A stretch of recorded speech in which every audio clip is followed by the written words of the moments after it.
Hey, what's up, guys? Alright, so we had a lot of interesting things happen in this chapter of Attack on Titan, and I'm just gonna jump right ahead to the most interesting thing, which I'm sure after reading has a lot of people come up with like mad theories and guesses on what's gonna happen next. And as we finally got the meeting that's basically been hinted at and teased about before between Eren and Reiner.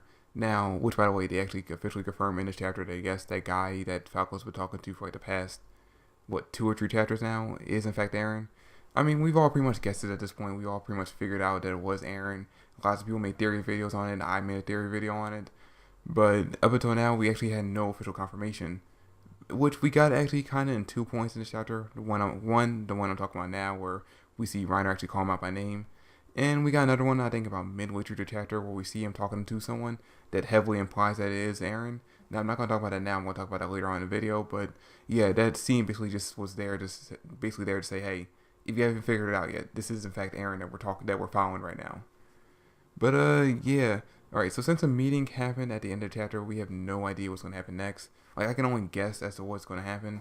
Because at this point we have no idea what Eren's plans are. We still have no idea why he's here, why he's on the island. We can only speculate at this point. But we know the fact that he's revealing himself to Reiner, the fact that he had Falco lead Reiner to that spooky ass basement that he's just basically just sitting in, so he can reveal himself to him, means that Reiner has to play some part in it. Now, I'm sure a lot of people are probably thinking, why the fuck would he reveal himself to Reiner? Why would he put himself in this kind of risk? Because as far as he knows, Reiner is his enemy. But if you think about it, it kind of makes sense on 2 points. One, we saw last chapter that Reiner was questioning Falco, or like surprised that Falco was like running around and doing stuff. So it's not really that unbelievable that Reiner at some point followed Falco to the hospital and saw Eren there and actually known this entire time that Eren is on the island. Because I mean, if you look at the way Reiner reacted to Eren at the end of the chapter, he seemed a little like calm, a little composed. So it's not unbelievable that he already knew that Eren was there, and that's the reason why he's not so surprised about it. Or maybe that's just my interpretation. I could be wrong. Let me know in the comment section down below if you got a different opinion on it.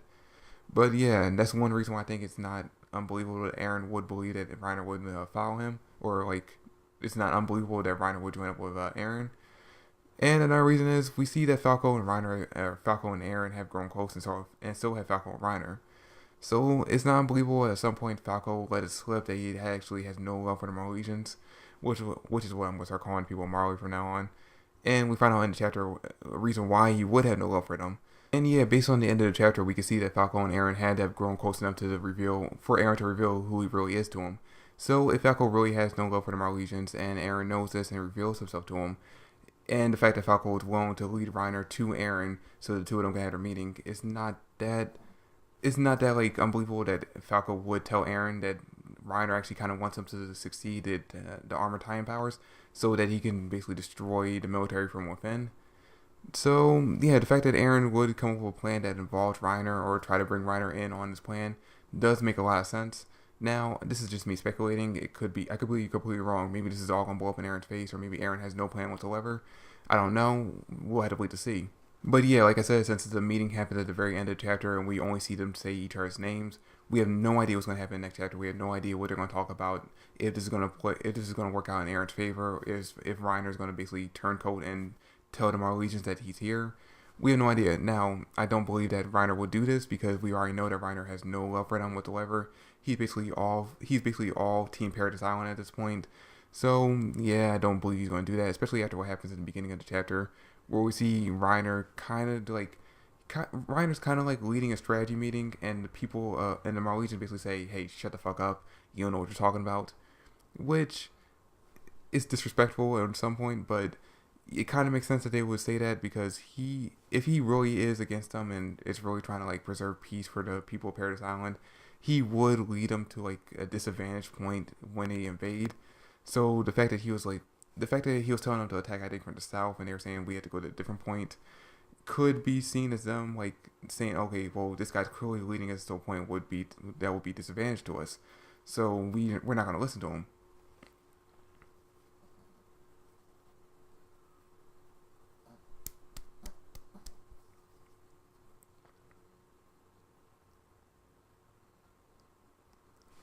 So yeah, since the meeting happened.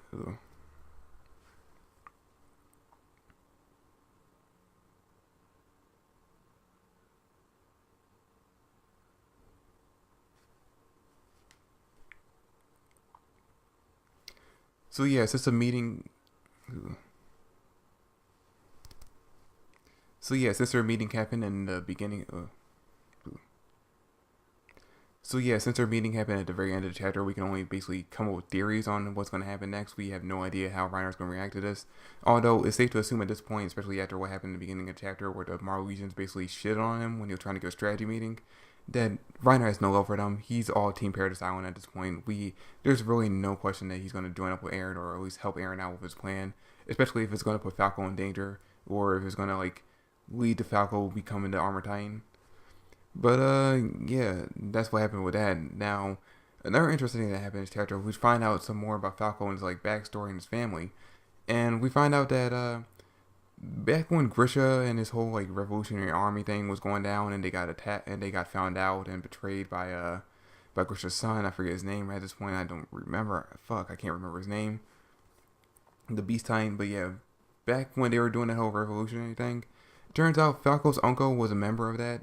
And even though the rest of his family had no connection to that whatsoever, because Falco's uncle was found guilty of it and sent to Paradise Island to become a Titan or be eaten by Titans, the rest of Falco's family kind of got the blame for it too, and they were basically all killed off unless they agreed to become like military support for the Marlegians, which Falco and his older brother Colt actually do. And we find out in the chapter that Colt's actually the successor to the Beast Titan, and that's the reason why I still can't remember his name. Grisha's son, his first son, is actually really close to him, and we actually see them go off and like play catch for a little bit. But yeah, so we find out that a lot of Falco's family have been killed off, and like basically his life has been destroyed. The only reason why he gets to live like a kind of normal life at this point is because him and his brother actually agreed to become Marlegian soldiers, or soldiers for the Legion part of the Marlegian army. So yeah, it's obvious that he has no love for them. That's basically been confirmed in this chapter many times. Another interesting thing that happens in this chapter, we see Eren, which is something I was talking about earlier. We see Eren talking to his own grandfather. That's right, Grisha's dad. We see him come up to him, which at first you think that he's actually a doctor because he introduces himself as Dr. Jaegar. So you think he's a doctor at the hospital, and he's just coming up and checking up on a patient and talking to him. And he kind of warns Eren not to get too involved in Falco's life. In fact, this is when we find out about Falco's backstory, because he tells Eren that he tells basically Eren all the hardships that Falco's been going through, and that he doesn't want to see him to go through any more hardships. So basically back off and not use him for what the fuck he's planning on doing. Which Eren kind of just blows it off. He's like, whatever, I'm not listening to you. Especially after he introduces himself as Dr. Jaegar, and since Eren has all Grisha's memories, he knows exactly what his grandfather did to Grisha, or the way he treated Grisha after the whole thing happened with Grisha's sister. So he has no love for him whatsoever. After reading that part, I was like, alright, I gotta make a video. Just talking about how shitty Eren's family is at this point. But yeah, that's neither here or there. But yeah, that's a little interesting point right there, where we see Eren talking to his grandfather, who is at this point, besides the Beast Titan, his only living relative. We also see the Tiber family, who we find out at the end of the last chapter that are kind of the ones behind everything, or the kind of ones in charge of everything, at least involving this war against Paradise Island. That they're actually throwing a party where they're inviting people from other countries to come in there and basically try to gather support to whatever the head of the Tiber family, William Tiber, has planned. Which we were supposed to find out at the end of this chapter, at least I thought we were going to find out in this chapter, but I guess we're going to save that for the next chapter. Now, this was interesting to me because up until this point, I thought it was basically the island of Marley against everyone in the world. I thought they were basically just using their Titan powers to bully other countries into following suit or falling under their rule. But no, it turns out they actually do have allies. And the reason why they have allies is because we find out in this chapter, which we have no idea how much of this we can actually believe, that the Allidians, or Edelians, I still have no idea how to pronounce it, the people of Ymir, back in the day when they were in charge, they actually were using their Titan powers to bully all the countries in the world to fall under their rule. And once they were defeated and once they were taken over, basically all these other countries came together in hatred towards them and wanted to basically use them until their deaths to gather resources for themselves and basically get revenge on them. Which we found out in the chapter isn't really true of all of the countries, because we see at some point a noblewoman from some Asian country, we have no idea exactly which one. She gets wine spilled on her by one of the recruits that we've been following in this arc, and instead of basically lashing out at him or basically giving him up to the guards who actually come to investigate what's happening in the incident, she takes the blame for it. She says that she spilled wine on herself and she was asking him to help her out. Because if it had been found out that he had done it to her, or that he had been the one to spill wine on this noblewoman, he could have possibly been killed right on the spot. He possibly would be dragged out of there and either imprisoned, killed, something. We had no idea what would have happened. We just know he would have been punished. So we see her protect him, which shows that not everyone has that belief system that the people of Marley do, where, you know, the people of Ymir are evil and that they are demons and they should be killed off or they should be used. They're like second-class citizens, yada yada. We find out that like not everyone believes that, even though they are allied with them.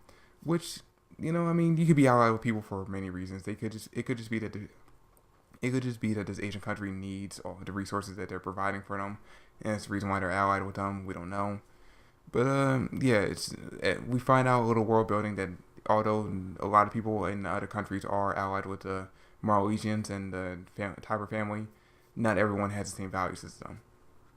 But yeah, not much else happens in the chapter. There's a little moment where we see Falco starting to slowly gain the upper hand on Gabby.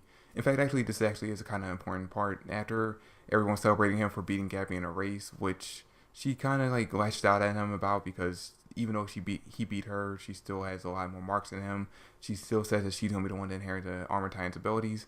And when she questions him as to why he actually wants the Armor Titan abilities, he turns around and basically confesses to her that he's actually has feelings for her, that he wants to protect her at least, and that's the reason why he wants the Titan power, so that she doesn't have to go through the hardships of it.